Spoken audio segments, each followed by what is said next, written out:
कभी किसी खिलाड़ी को बीच मैदान में से स्ट्रक्चर पर ले जाया गया, कभी बीच मैदान किसी खिलाड़ी के दांत उसके मुंह से अलग हो गए, और कभी बीच मैदान किसी खिलाड़ी का पूरा कैरियर खत्म हो गया। और ये सब हुआ सिर्फ एक बॉल की वजह से, जिसे बाउंसर कहा जाता है। और आज की ये वीडियो डेडिकेटेड है क्रिकेट हिस्ट्री में डाली गई the most nastiest and helmet crushing bouncers के ऊपर। नंबर 1, अक्सर नॉकआउट की बात बॉक्सिंग मैचेस और फाइट्स में होती है, लेकिन ये एक ऐसी बाउंसर थी जिसने क्रिकेट फील्ड पर भी इस खिलाड़ी को नॉकआउट कर दिया था। और नॉकआउट भी ऐसा हुआ कि खिलाड़ी अपने पैरों पर नहीं बल्कि स्ट्रेचर पर ग्राउंड से बाहर गया था। ये मैच अगेन पर्थ की पिच पर हुआ था, जो कि साल 1994 में ऑस्ट्रेलिया और साउथ अफ्रीका के बीच खेला गया था। अब इसमें इंजर होने वाले खिलाड़ी का नाम था पीटर थर्स्टन और इस डेडली बाउंसर को डालने वाले गेंदबाज थे ग्लेन मैकग्रा की ये गेंद ब्लाइंड स्पॉट से बाउंस हुई, जिसके आगे कर्स्टन की आंखें बंद हो जाती हैं और बॉल का इम्पैक्ट सीधा जाकर होता है कर्स्टन के साइड ब्रेन से एंड वो ऑन द स्पॉट नॉकआउट हो जाते हैं।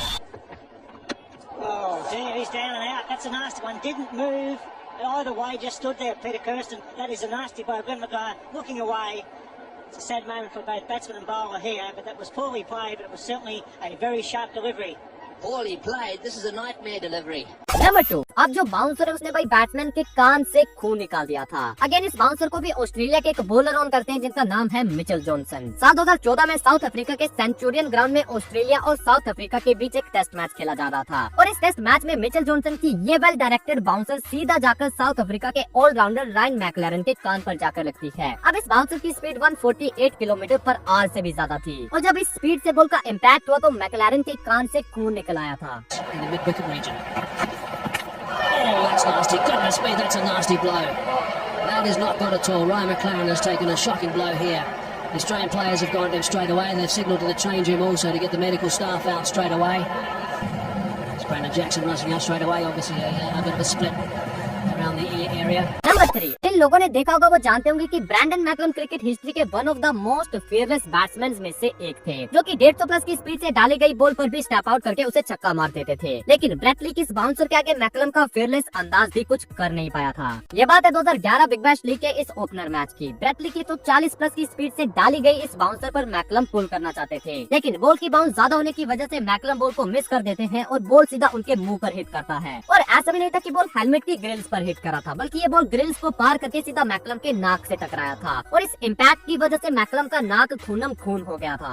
Martin Love, physio for Queensland. Oh, that's gone straight through. That's got through the grill, straight on the nose, and oh, gee, that's a nasty blow. Number 4, इस video में एक बार फिर से Brett Lee की एक और डेडली बाउंसर ने अपनी जगह बना ली है। इस फोटो को देखो, इसमें ये जो बैट्समैन पिच के बीच जिंदा लाश की तरह पड़ा है, इसका ये हाल ब्रेट ली की इस डेडली बाउंसर ने किया था। ये बैट्समैन थे वेस्ट इंडीज के शिव नारायण चंद्रपोल, जो कि ब्रेट ली की इस बाउंसर को छोड़ने के लिए नीचे झुक रहे थे, लेकिन बॉल सीधा उनके सर के पीछे जाकर लगता है और जब सर के इस हिस्से में चोट लगती है तो उसे सबसे ज्यादा डेंजरस माना जाता है। और जैसे ये बाउंसर चंद्रपोल को हिट करती है वो पिच के बीचों बीच बेहोश हो जाते हैं और वो कहते हैं कि उनके लिए एक नियर डेथ एक्सपीरियंस से कम नहीं था। Right away. Yeah, I reckon he was out. Number 5, Australia team के जो सबसे बेस्ट टेस्ट बैटर हैं वो हैं स्टीवन स्मिथ और मार्नस लाबुशेन। लेकिन एशेज 2019 में इन दोनों बैटर्स को जोफ्रा आर्चर की इन कैनन बॉल बाउंसर्स ने नॉकआउट कर दिया था। इस सीरीज में जोफ्रा आर्चर ने अपना टेस्ट डेब्यू करा था और वो जिस तरह की जानलेवा बाउंसर्स दाग रहे थे उन्हें देखकर ऑस्ट्रेलियन बैटर्स में काफी ज्यादा खौफ बढ़ गया था। पहले तो इस सीरीज के दूसरे टेस्ट मैच में जोफ्रा आर्चर की बाउंसर सीधा जाकर स्टीवन स्मिथ के गर्दन के पीछे लगती है। Okay.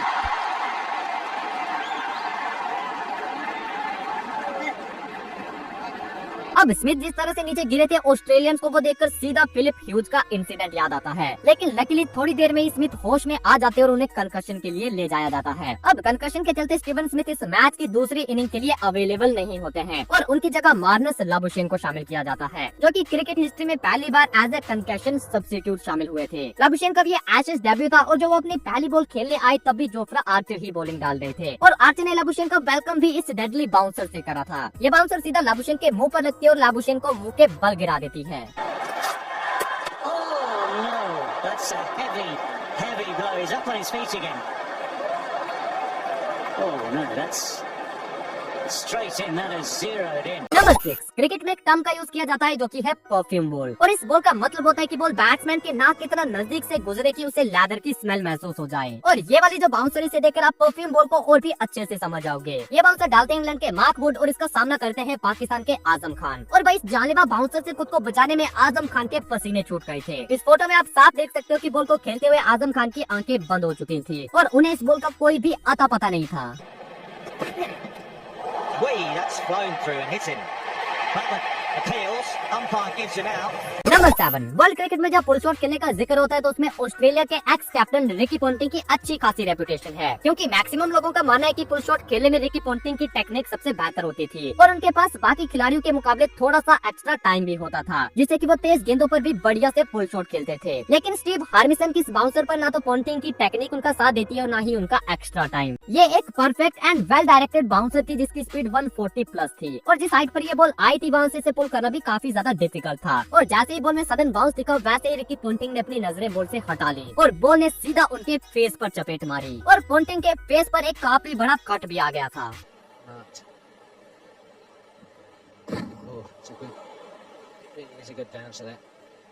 And that might require a change of helmet. Watch this now. It's done him for sheer taste that. Number 8, अपने बाउंसर्स पर हेलमेट्स को टूटे तो कई बार देखा होगा, लेकिन ये एक ऐसी बाउंसर थी जिसने इस खिलाड़ी के मुंह से उसके दांत अलग कर दिए थे। I think you'll need a bit of dental work there. Well, Daniel Flynn retired hurt for 4. साल 2008 में इंग्लैंड और न्यूजीलैंड का टेस्ट मैच हो रहा था। न्यूजीलैंड की तरफ से डैनियल फ्लिन नाम का ये खिलाड़ी बैटिंग कर रहा था और ओवर डाल रहे थे जिमी एंडरसन। और जिमी एंडरसन की ये बाउंसर बैट्समैन के हेलमेट की ग्रिल्स को पार करके सीधा उसके मुंह पर लगती है, जिससे कि बैट्समैन के दांत टूट गए थे। Oh, he's got hit in the helmet. I don't think it was that shot. He was trying to make a pull shot, but it's a surprise. Oh no.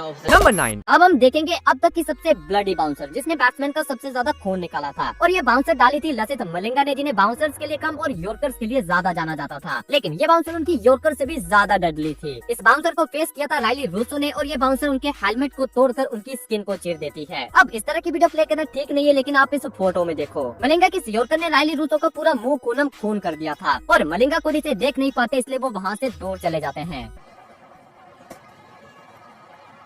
Third time round, he takes him on, and it's not a good sight.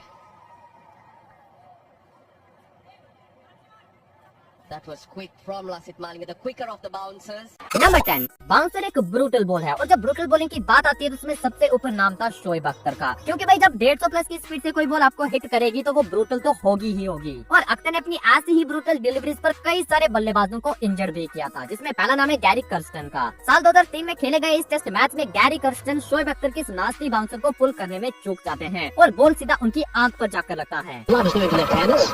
Oh goodness me, that is a nasty one. Wow, that is hitting. That is very, very nice to do. Shob Akhtar's down there very quickly. Rowan Khan is there as well. They're asking for a change room, and that is not great. That is horrible for Gary Kirsten. अब इस bouncer का impact इतनी बुरी तरह से हुआ कि Kirsten के चेहरे से खून बहने लगा और इस फोटो में देखो कि इस बाउंसर ने उनके फेस का क्या हाल कर दिया था। अब इसी तरह की एक और बाउंसर याद आती है जब 2004 के चैंपियंस ट्रॉफी के सेमीफाइनल में शोएब अख्तर ने ब्रायन लारा को नॉकआउट करा था। अख्तर की डेडली बाउंसर के आगे लारा की आंखें बंद हो जाती हैं और वो ऐसे ऑकवर्ड पोजीशन में आ जाते हैं जहाँ से ना तो वो बॉल को सही से खेल पाते हैं और ना तो सही से छोड़ पाते हैं। और ये बाउंसर फिर से एक ऐसी जगह लगती है जो कि ह्यूमन बॉडी का सबसे क्रिटिकल पार्ट होता है। That is a quick delivery. It's hit Lara. Now he got into an awkward position and he's in pain. This has hit him, I reckon, on the back of the head. और आपकी favourite ball कौन सी है वो आप मुझे comments में जरूर बताना।